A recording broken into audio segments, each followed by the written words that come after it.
అసలు ఏం జరుగుతుంది ఈ ప్రభుత్వంలో? సరే, వీళ్ళ సర్కస్ ఫీట్లు చూసి,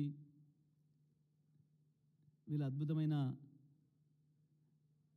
విన్యాసాలు, దాన్ని ఏమంటారు పిల్లలు నేర్పేది, చెనవలు చేస్తారు చూడు బాగా, జిమ్నాస్టిక్స్.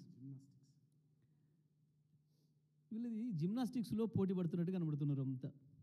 ముఖ్యమంత్రి, మంత్రులు, ఎమ్మెల్యేలు, ఒకరిని మించి ఒకడు ఒక ఐటెం గాన్ల కథ తయారైంది వాళ్ళ ప్రభుత్వం. ఇవన్నీ సర్కస్ ఇటు ఆడించుకుంటా, సర్కస్ మాస్టర్ మాత్రం బ్రహ్మాండమైన రియల్ ఎస్టేట్ దందా చేస్తున్నాడు. ఏకంగా వాళ్ళు ఒక ఎమ్మెల్యే అయితే ఏకంగా వ్యాసమే రాసిండు. గ్రామీణ ప్రాంతాల ఊరువాడ ఇక్కట్లు తీర్చరా, కాంగ్రెస్ ఎమ్మెల్యే స్వయంగా. ఇది ప్రపంచ బ్యాంక్ ఉత్తరం వాళ్ళ ఎమ్మెల్యేది.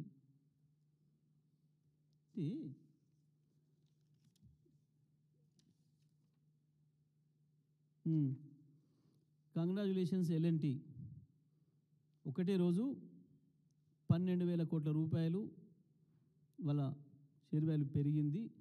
కేవలం L&T ఈ హైదరాబాద్ మెట్రో నుంచి బయటపడినామని చెప్పంగానే సూత్రప్రాయంగా మేము దీంట్లో నుంచి విరమించుకుంటున్నాం, రాష్ట్ర ప్రభుత్వం ఒప్పుకుంది, మాకు 2,000 కోట్లు ఇవ్వడానికి ఒప్పుకుంది, మాకు ఈ పీడ వదిలింది అని చెప్పి ఆయన పెట్టగానే దాంట్లో ఆ కంపెనీ షేర్ వాల్యూ 12,000 కోట్లు పెరిగింది.